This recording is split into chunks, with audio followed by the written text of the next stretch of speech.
Nahuhumaling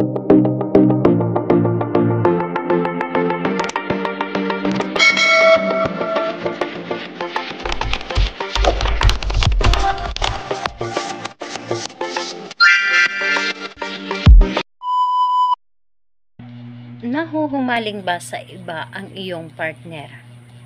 Sobra bang babaero o sobrang bang lalakiro ang iyong partner? Gusto nyo ba na matigil ito at kayo na lamang ang priority niya? Hello mga guys, kumusta kayo? Panibagong araw, panibagong video na naman tayo. And sa araw na ito ay isa na namang video ang aking tuturo sa inyo na simpleng gabay o simpleng pamamaraan na makakatulong sa atin.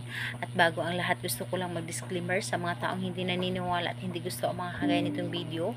Please skip this video and maghanap kayo ng videos na gustong gusto nyo, dahil ang video na ito ay para lamang ito sa mga taong naniniwala and gusto mag-try.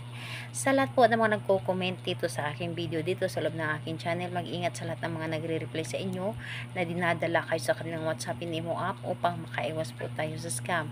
Ngayon po ituturo ko sa inyo paano nga ba natin mapapatigil ang pagkahumaling sa iba ng inyong partner. Yung tipong hindi makontento sa inyo at maghahanap pa rin ng iba. So, dito po isa ito sa mga solusyon paano siya matigil dito. So, ang kailangan natin dito is maghanda ka ng isang cup o isang cup na kape or di kaya tea. And kailangan din natin dito ng dahon ng laurel at panulat.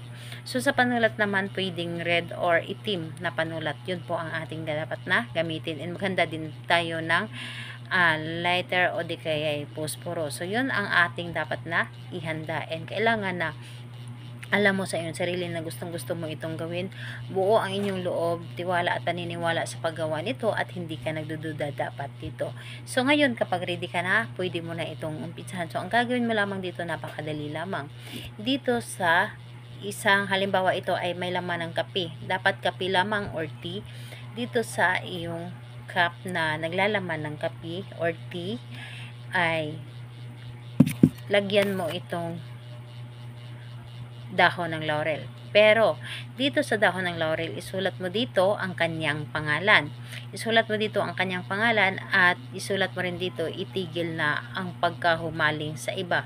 So, dito po, kapag naisulat nyo na dito, bago ninyo sunugin ito, humiling lamang kayo.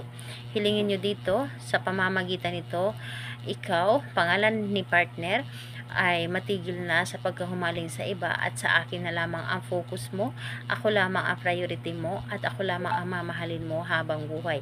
So dito po, pagkatapos mo humiling dito, isunugin mo po ito.